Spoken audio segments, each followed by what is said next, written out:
이사야서 강의 19번째 시간 시작하겠습니다.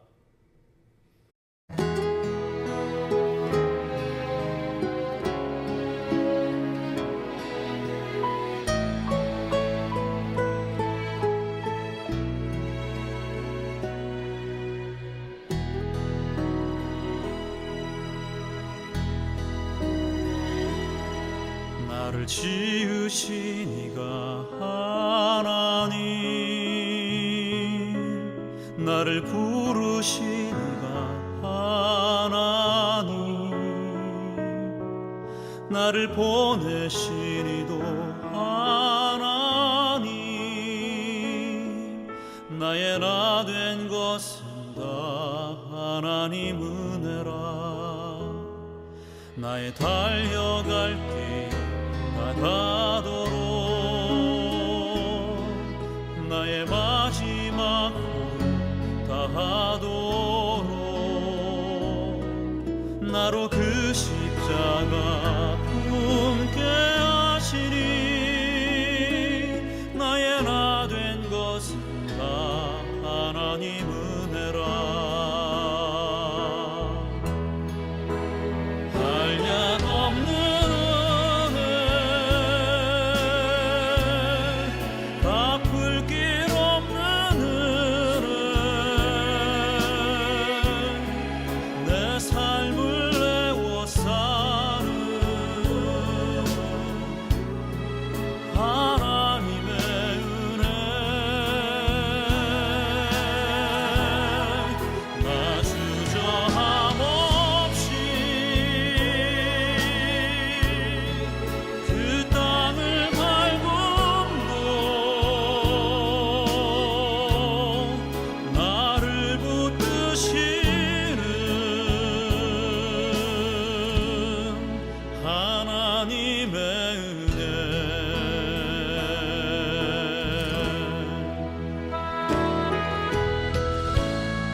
나를 지으신 이가 하나님,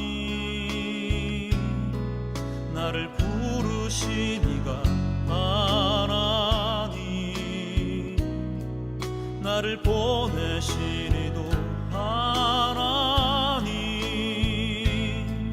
나의 나 된 것은 다 하나님 은혜라. 나의 달려갈 길 가도록 나의 마지막 홀 다하도록 나로 그 십자가 품게 하시니 나의 나 된 것은 다 하나님 은혜라. 한량없는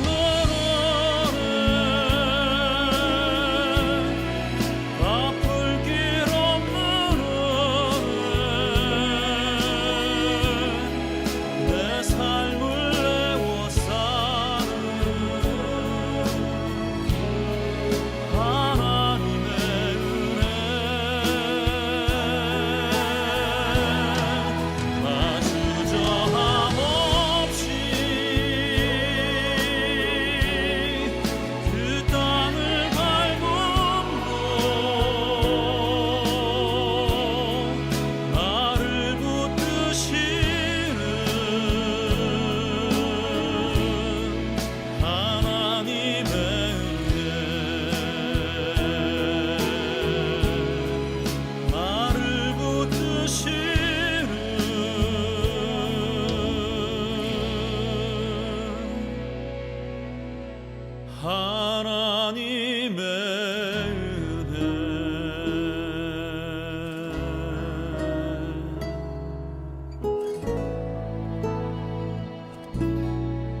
기도드립니다.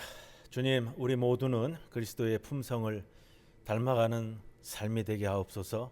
생각에는 순결함이, 말에는 진실과 절제가, 행동에는 근면과 성실이, 남을 대할 때는 존경과 너그러움이 있게 하옵소서. 대화할 때는 겸손하고 친절하게 하고, 일을 추진할 때는 조심스럽고 신중하게 하옵소서. 고난을 잘 참게 하시고 일어나는 모든 일에 감사하게 하옵소서. 우리 날들의 첫 생각은 아버지를 찾는 것으로, 우리 날들의 첫 말은 주님을 부르는 것으로, 우리 날들의 첫 소망은 하나님께 경배하는 것이 되게 하옵소서. 주님의 부르심에 늘 응답할 준비를 하게 하시고 나의 끝이 주님의 시작이 됨을 깨닫게 하옵소서. 예수님의 이름으로 기도드리옵나이다. 아멘.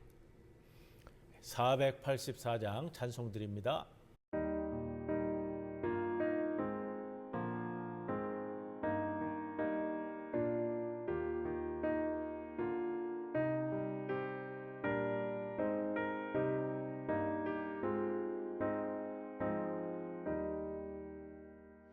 내 맘에 주여 소망 되소서. 주 없이 모든 일 헛되어라. 밤이나 낮에나 주님 생각, 잘 때나 깰 때 함께 하소서. 지혜의 주여 말씀으로서 언제나 내 안에 계십소서. 주는 내 아버지 나는 아들, 주 안에 내가 늘 함께하네.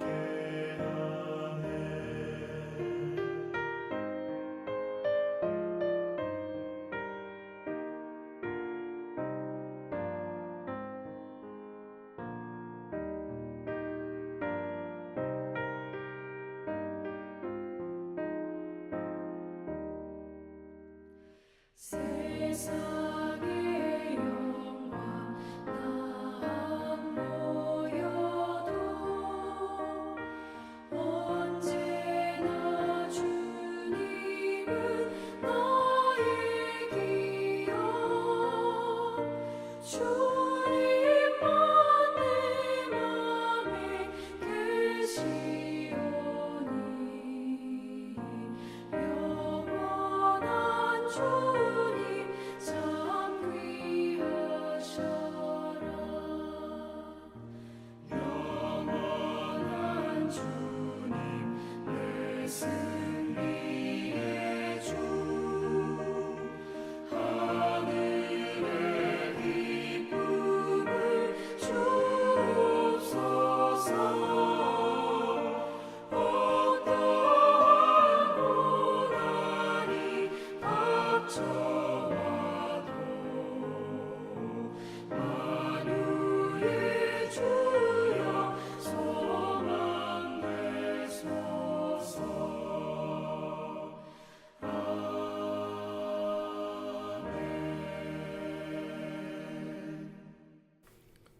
오늘 시간은 이사야 30장의 말씀입니다. 오늘 1절로부터 14절 말씀 봉독하고 말씀 나눕니다. 여호와께서 이르시되 패역한 자식들은 화 있을진저 그들이 계교를 베푸나 나로 말미암지 아니하며 맹약을 맺으나 나의 영으로 말미암지 아니하고 죄의 죄를 더하도다. 그들이 바로의 세력 안에서 스스로 강하려 하며 애굽의 그늘에 피하려 하여 애굽으로 내려갔으되 나의 입에 묻지 아니하였도다. 그러므로 바로의 세력이 너희의 수치가 되며 애굽의 그늘에 피함이 너희의 수욕이 될 것이라. 그 고관들이 소안에 있고 그 사신들이 하네스에 이르렀으나 그들이 다 자기를 유익하게 하지 못하는 민족으로 말미암아 수치를 당하리니 그 민족이 돕지도 못하며 유익하게도 못하고 수치가 되게 하며 수욕이 되게 할 뿐임이니라. 네겝 짐승들에 관한 경고라. 사신들이 그들의 재물을 어린 나귀 등에 싣고 그들의 보물을 낙타 안장에 얹고 암사자와 숫사자와 독사와 몇 날아다니는 불뱀이 나오는 위험하고 곤고한 땅을 지나 자기에게 무익한 민족에게로 갔으나 애굽의 도움은 헛되고 무익하니라.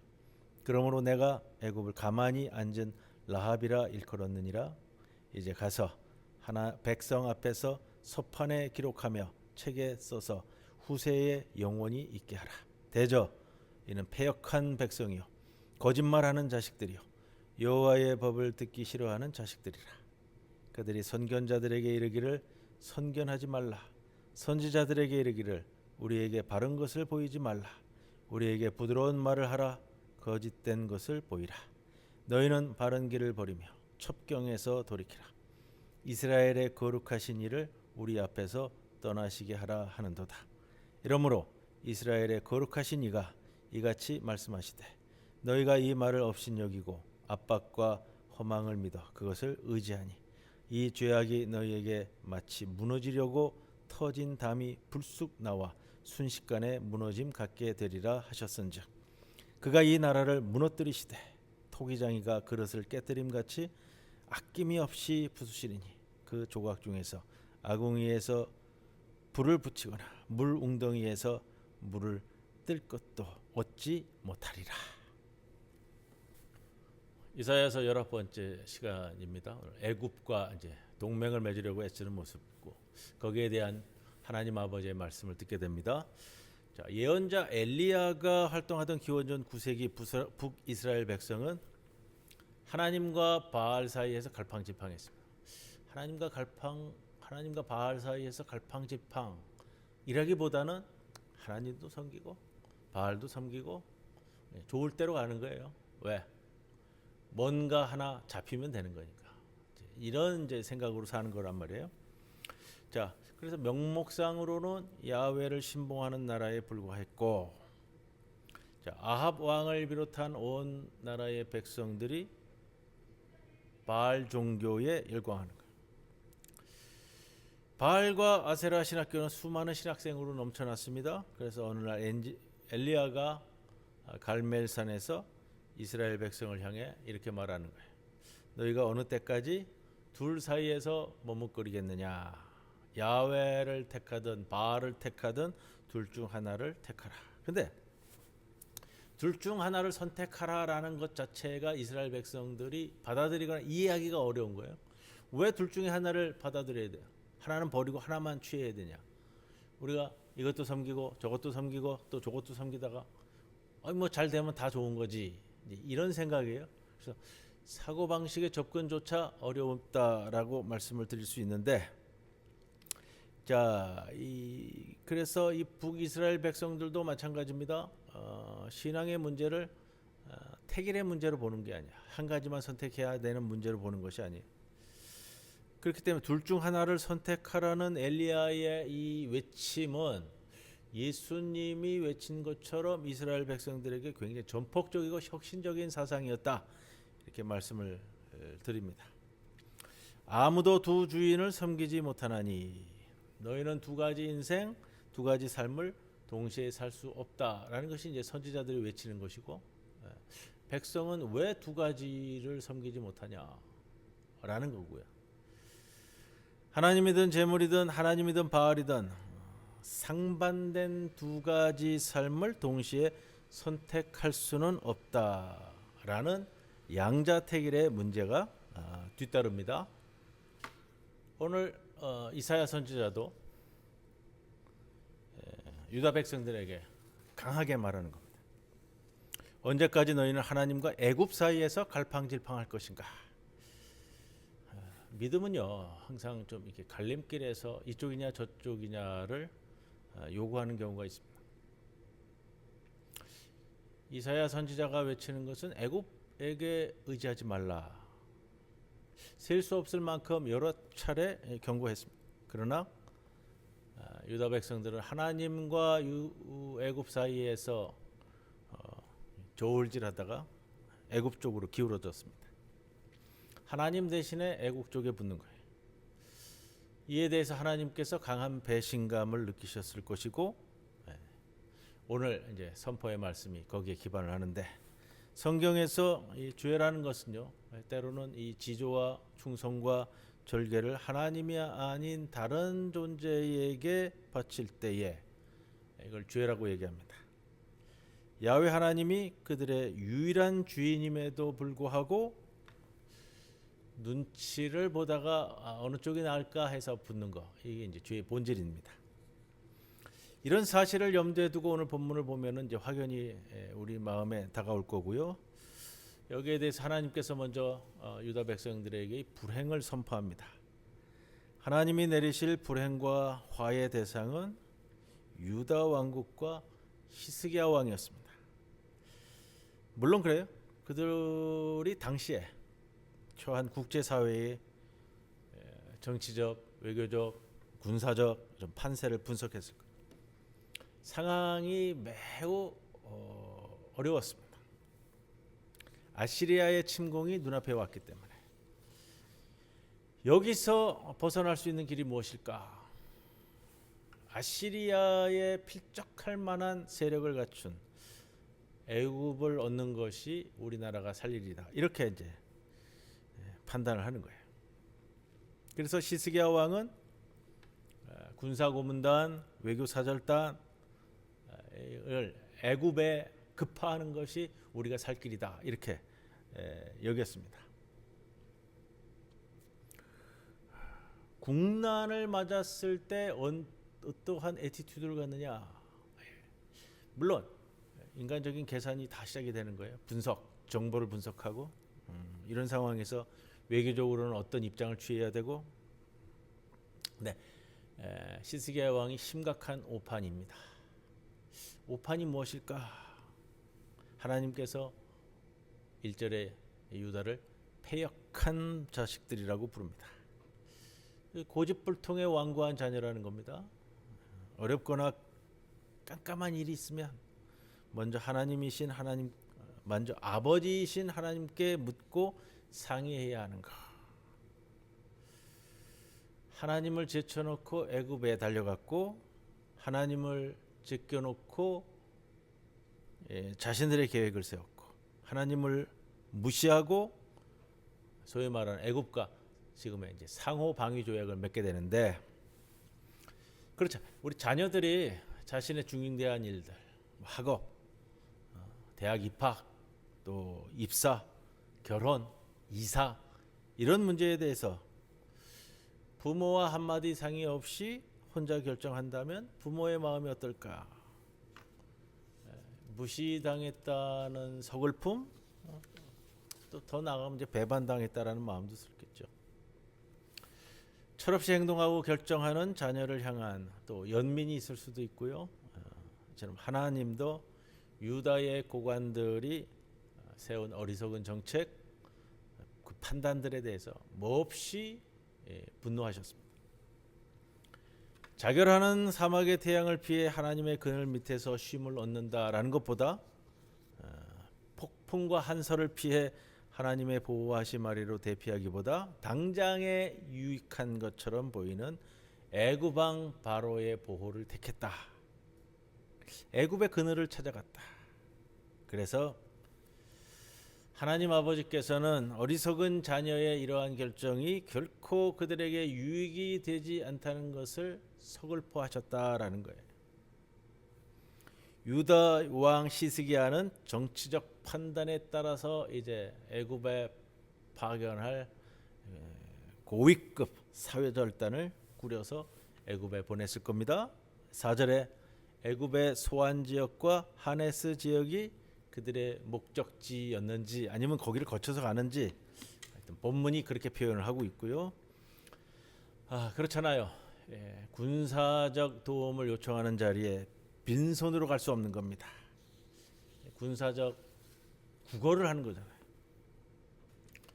자, 외교 사절단이 가는데 그냥 빈손으로 갈 수는 없죠. 유물성 예물 준비해야 되는 거. 바리바리 싸가지고 가는 거예요. 나귀와 낙타에 돈, 보물, 보석, 진게 토산물 바리바리 싣고 가는 모습을 상상해 보십시오. 거기에다 또 애굽으로 가는 길이 그렇게 녹록한 길이 아닙니다. 사막과 광야를 지나야 돼서 또 어떠한 도둑들이 어떤 강도들이 이러한 소문을 듣고 달라붙지 모르잖아요. 또 지역도 그런 거고요. 수고와 위험을 감수해야 되는데, 자, 애굽으로 다시 그렇게 내려간다라는 것이 정체성의 문제가 있습니다. 왜냐하면 이스라엘의 본격적인 역사는 출애굽부터 시작하는 역사를 가지고 있어요. 애굽에서 나오는 거, 이게 곧 바로의 압제에서 벗어나 출애굽으로 시작하는 것이 이스라엘 역사의 시작이기 때문에, 그런데 다시 애굽으로 돌아간다라는 것은 출애굽의 역사, 이스라엘의 역사, 그 정체성을 다 부정하는 그런 사건이 될 수 있습니다. 둘째, 애굽으로 도움을 얻으러 가는데 도움을 얻으러 가면서 그 얻기도 전에 중간에 죽을지도 모릅니다. 애굽으로 가는 길에는 무수한 들짐승과 강도들의 위험이 있다. 설령 애굽에 무사히 도착한다 하더라도 정말 도움을 얻을 수 있을지 이게 미지수입니다.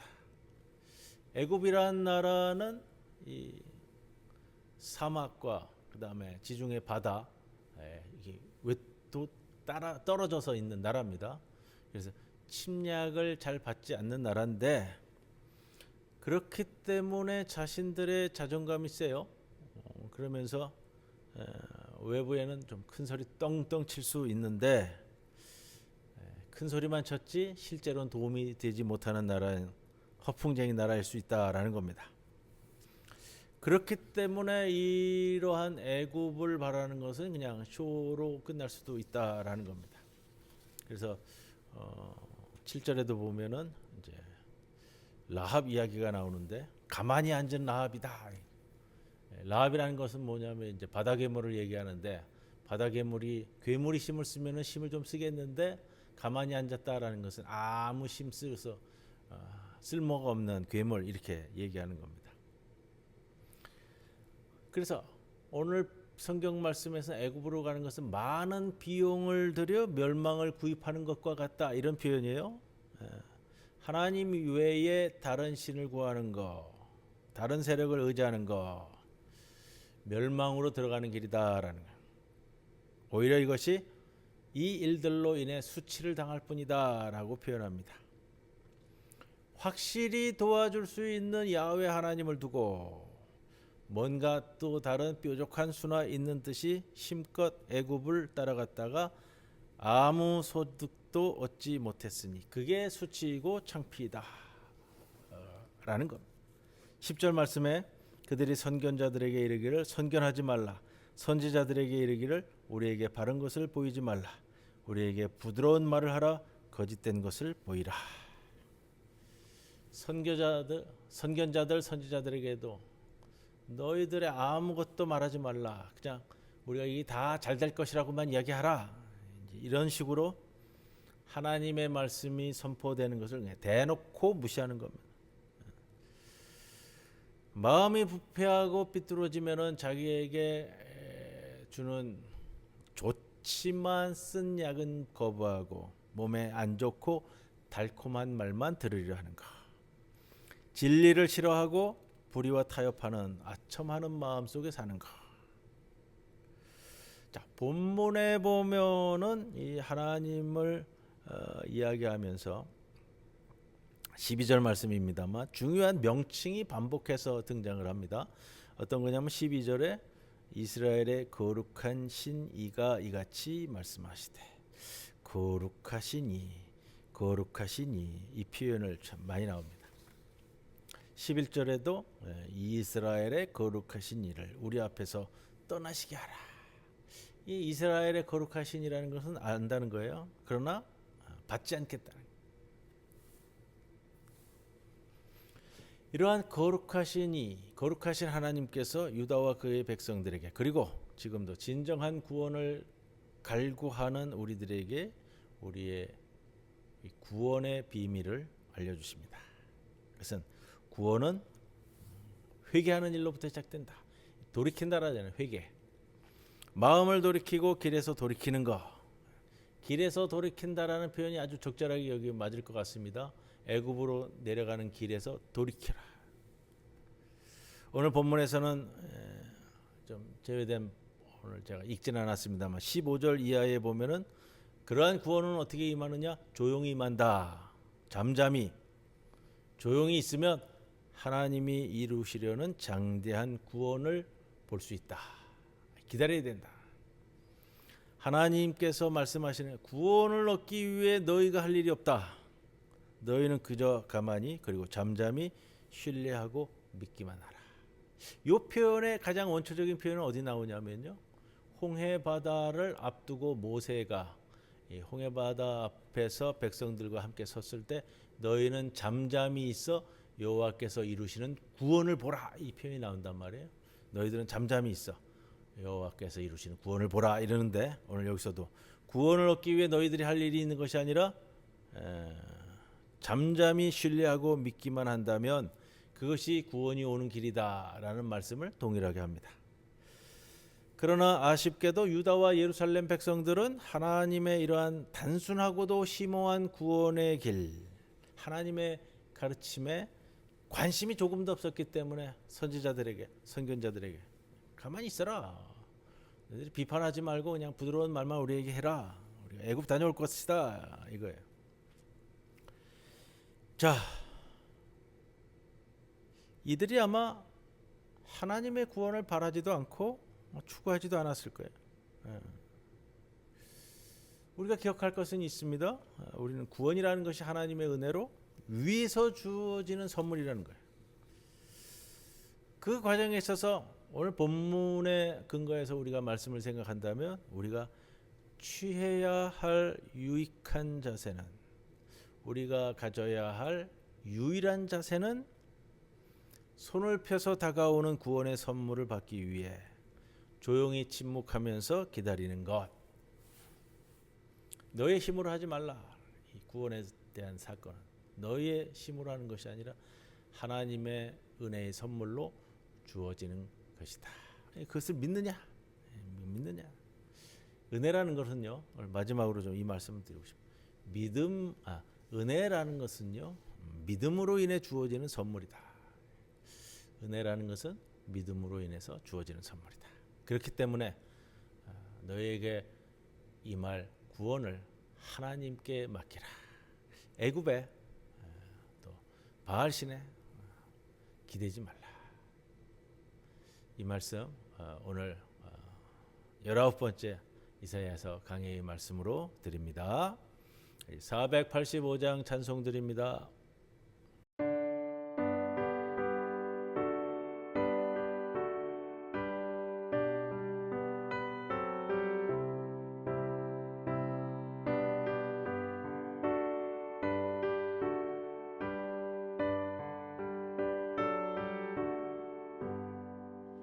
세월이 흘러가는데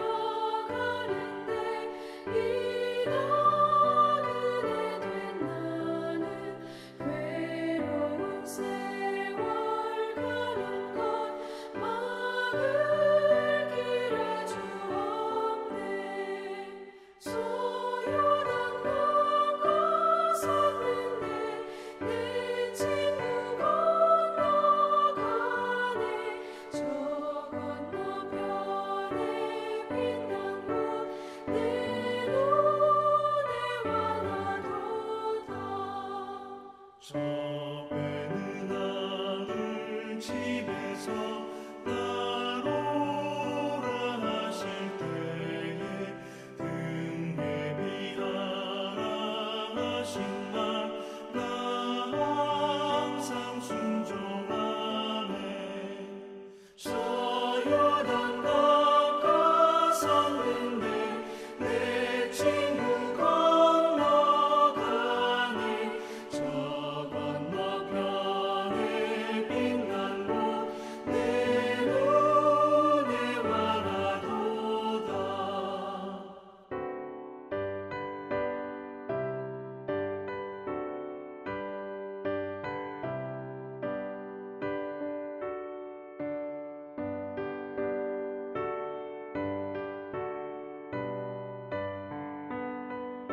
주님 가르쳐 주신 기도 함께 드립니다. 하늘에 계신 우리 아버지여, 이름이 거룩히 여김을 받으시오며 나라의 임하옵시며 뜻이 하늘에서 이루어진 것 같이 땅에서도 이루어지이다. 오늘 우리에게 일용할 양식을 주시옵고 우리가 우리에게 죄 지은 자를 사하여 준 것 같이 우리 죄를 사하여 주시옵고 우리를 시험에 들게 하지 마시옵고 다만 악에서 구하시옵소서. 나라와 권세와 영광이 아버지께 영원히 있사옵나이다. 아멘.